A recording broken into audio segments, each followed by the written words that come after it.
रामानं पर्वत घेऊन आले त्या सर्व वानराला पळाले म्हणून सांगू लागलेले इथं.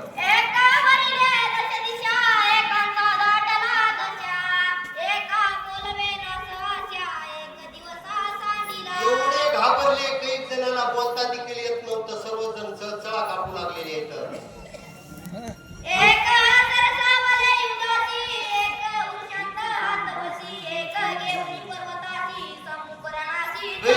धड होते हातामध्ये दगड वगैरे घेतले आणि कोण येते त्याचं पाहू म्हणून समोर सरसावलेले आहेत.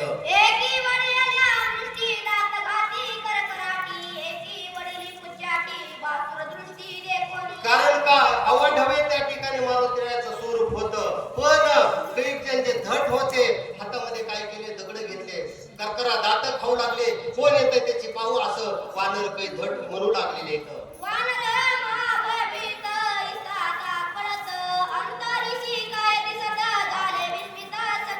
कारण का सर्वच जण त्या ठिकाणी आश्चर्यचकित झालं. आकाश मार्गाने त्या ठिकाणी लाल दूर बसलं तर काय काय येत आहे असं विचार करू लागलेले आहेत.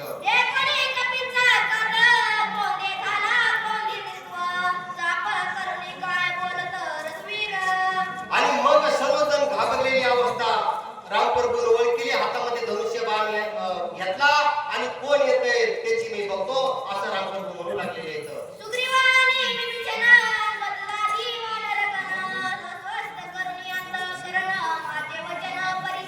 आणि मग त्या ठिकाणी काही जण जे हुशार होते ते म्हणू लागले शांत राहा काय त्या ठिकाणी म्हणू लागलेले आहेत.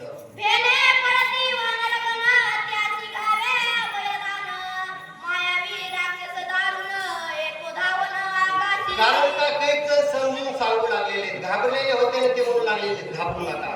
कोणी मायावी असेल कोणी राक्षस वरती येत असेल ते काय की आपण त्याचा सामना करू नका. पण कोणी घाबरू नका असं वानरांना समजून काढू लागलेले आहेत.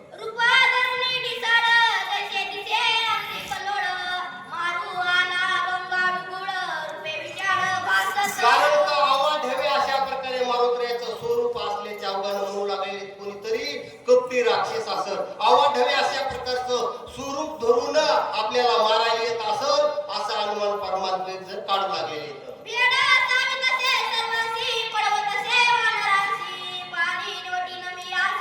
कोणी घाबरू नका म्हणू लागले. एका बाणाने काटा काढतो असं रामप्रभू म्हणू लागलेले.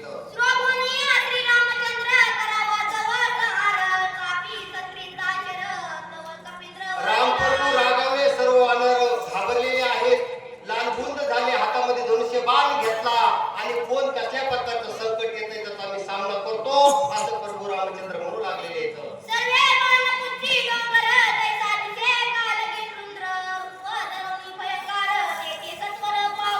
आणि बघते बघते तो मारुतीरायानं काय केलेलं आहे भला मोठा डोंगर म्हणजे पर्वत उचललेला आहे. हातामध्ये धरून स्वतःच शरीर देखील अवाढव्य मोठा. बघते बघते तो मारुतीराया त्या ठिकाणी आलेले आहेत.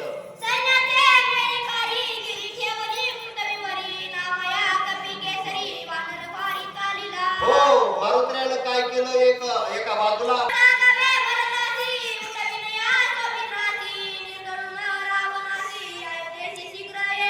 आणि मग त्या ठिकाणी बाण जे आलेला होता बाणाला देखील सांगितलं आता त्यात लक्ष्मणाला उठू आणि सुखरूप आम्ही रामप्रभूला घेऊन येऊ असं त्या ठिकाणी क्षेम देऊ लागले.